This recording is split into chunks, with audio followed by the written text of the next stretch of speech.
Elden Ring lore is kind of interesting.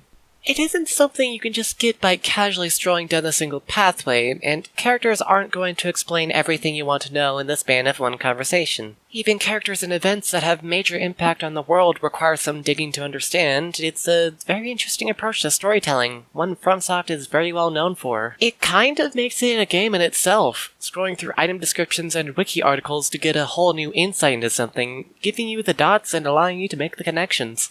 Even Marika, one of the main driving characters of the game, is a complete mystery. We know that she shattered the Elden Ring, and that people are terrified of her, but that's about it, at least on first glance.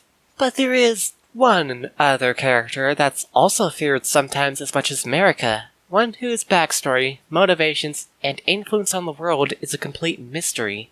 And his name is Dungeater. Dungeater is a really interesting character, menacing yet humorous in a sense. He's actually mentioned alongside all the other Tarnished given the Grace of Gold, among the likes of Hoarah and Sir Ofnir, referred only to as the loathsome Dungeater depicted as hung by a large crowd. But what exactly is this guy's deal anyways, and what justifies him being hung? We first find him in the Round Table Hold, or at least his soul I think, in the room just past the Twin Maidens. He'll be sitting amongst a pile of corpses. Upon your first interaction, he'll ask you about curses, referring to the pox of life, before telling you to go away.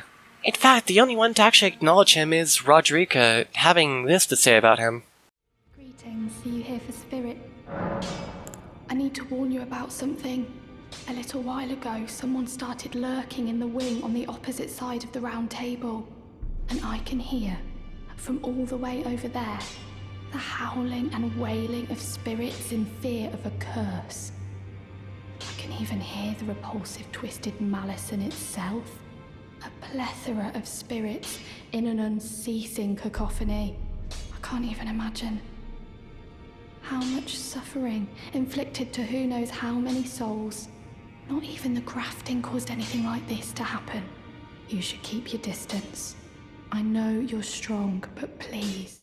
And so anyways, like a sensible person, you'll completely ignore that warning and continue with the questline. Once you get a seedbed curse later on down the line, Dungeater will actually talk to you, giving you the key to where his corporeal body is locked up. Not really sure why he'd be locked up if he has the key, but Within the Shunning Grounds, we can find a cell holding Dungeater and, Let me out. Let me out of here. Must eat more. Defile more. Everything that matters to you. For generations to come.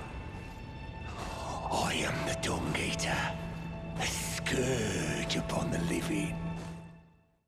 Well, already we have a bit of an oddity, if everything else wasn't an oddity. The body seems to be an entirely different person from the soul, violently smashing his head on the wall while rambling about his curse. This curse apparently works via defiling the bodies of those he has killed, causing them to be eternally cursed when they're reborn. We will touch on this fact later. Once you free him, he'll appear in the moat outside Lanedale, promising to kill and curse you as well. There is a bit more to the specific location, but I'll save that for later. So anyways, you fight and kill him. Thanks, Crab. This seems to have shocked Dung-Lover99 until he comes to the conclusion that you are also the Dungeater, promptly asking you to curse himself, in hopes that it may lead to the Order itself being defiled. And what this means is a fetch quest. In this case, gathering 4 more of those curses and bringing them back to the body, which is locked up in the jail again. Giving the 5 curses to him will prompt this happy scene.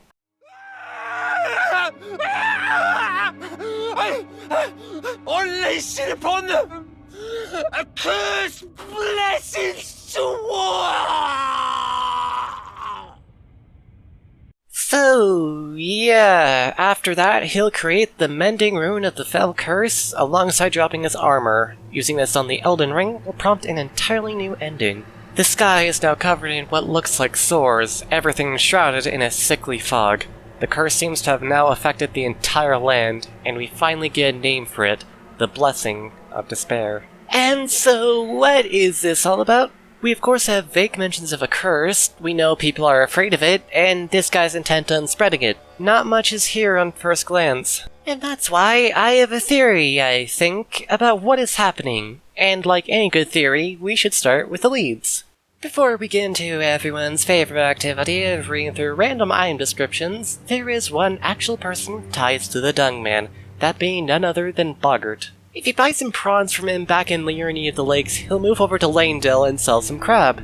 But where he decides to move is interesting, being right in the Lanedale moat. Even further, it turns out this guy has actually been in contact with Dungeater. More specifically, he was once locked in the same jail.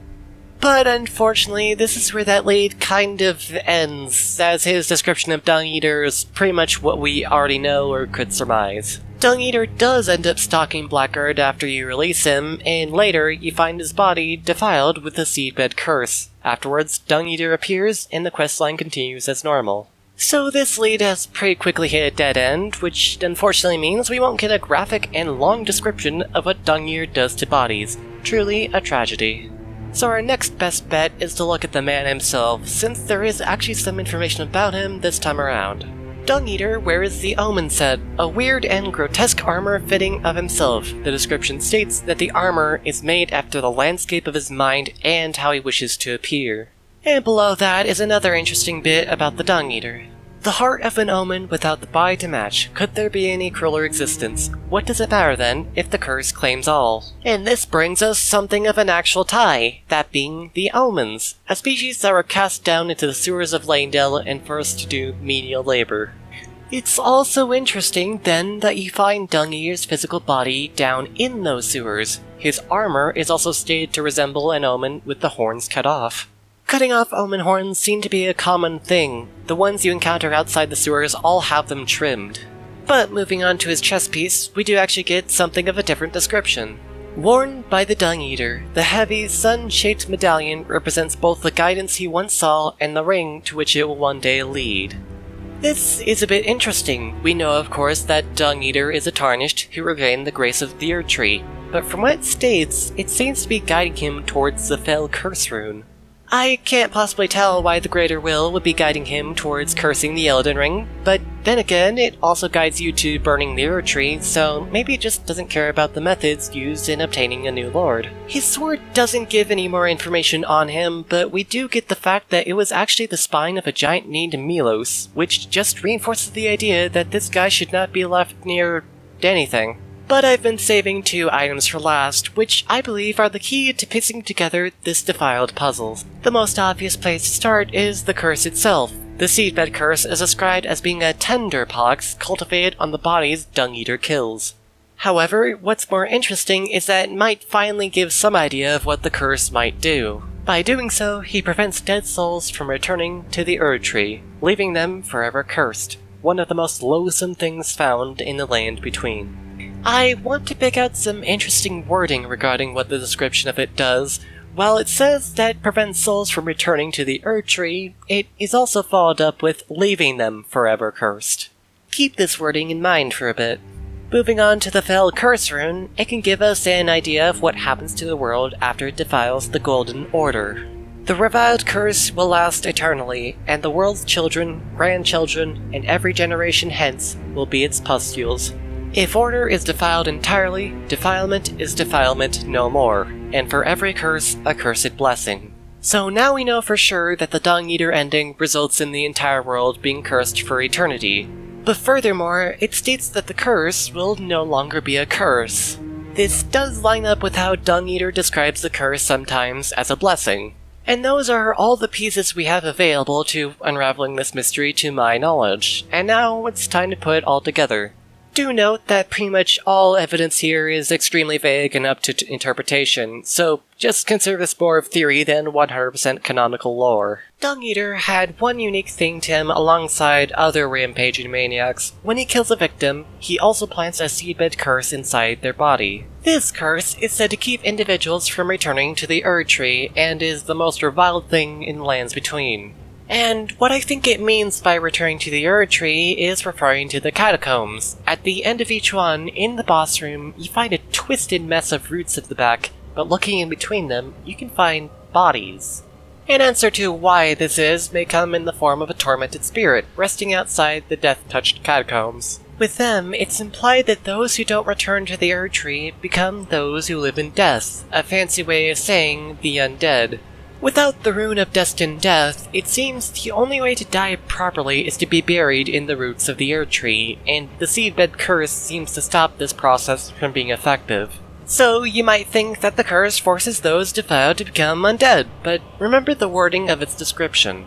It says that it stops them from returning to the Erd tree, so they remain forever cursed. The key wording is that not being able to return to the Erd tree keeps them cursed, and isn't the curse itself. And Dungeater does constantly refer to the curse resulting in a rebirth, but if they can't die, how are they reborn? Well, remember the omens mentioned earlier? Out of them, there is 2 of them particularly notable, Moog and Morgoth, both children of America. But because they are born as omens, they are cast into the sewers to not taint the image of the royal family. And what resulted in them becoming omens? Cursed blood. And what is the title Morgoth later takes on down the line? Morgoth, the Fell Omen. And remember the name of Dungeater's rune, the Fell Curse. Look at the Seedbed Curse's icon too. It's a mass of horns. Omen horns. So here's where the theory begins. What if the curse is actually a seed, and the defiled corpses are the seed bed, and what these seeds grow into is an omen? The whole talk of rebirth would begin to make sense now. Through a curse, they are quite literally reborn as an omen, just like the twin omens being born from cursed blood. This could also explain the line about their children being forever cursed as well. If an omen were to have children, it would be safe to say the child too would be an omen, and it at least makes more sense than undead children. And remember how the curse is often called reviled? When something is reviled, it's verbally abused, and in the context of omens, a race cast away and hated, this word choice becomes much more clear. But why would he do all this? What is the motive for him to torture and curse everything he meets? Dungeater is said to be an omen at heart. His armor is even styled after the practice of excising the horns of an omen, and judging by how this is supposed to appear how he wishes himself too, he seems rather kindred to them. And he'd most likely also be very well aware of how the omens are treated. Reviled, you could say. Who's to say that he wouldn't want payback, or even better, liberate his kindred? And him cursing others so they can't die properly, and instead be reborn as an omen, would be a rather poetic justice. Justice is of course a loose term in this context. But in a way, when you defile him to obtain the rune, it might be fulfilling his wishes. He'll finally be reborn as what he wished himself to be. The bending rune produced itself is the last piece to his plan. With it, the curse would spread to all the world, so that soon, omens would be all that's left. Thusly, defilement is defilement no more, and for every curse, a cursed blessing. In a world of omens, being one is no longer a curse, but a fact of life. There would be no one to cast them away, none could rightfully look down upon them. And to the normal folk, this might be seen as a curse to despair over, but to others, it may be a blessing. A blessing of despair, if you will. And that's what I believe the backstory of Dungeater is. This guy is a strange character, and for someone whose name is the equivalent to Shit-Eater, there is a sizable rabbit hole to explore. But if you have a different perspective, or have some new information, I'd enjoy to hear it. Elden Ring is so new at the current moment, and has a lot to unravel. We don't even know for sure how many endings there are. But with that, why don't I end this video before I end up outdating it during production? Have a fine Elden Ring.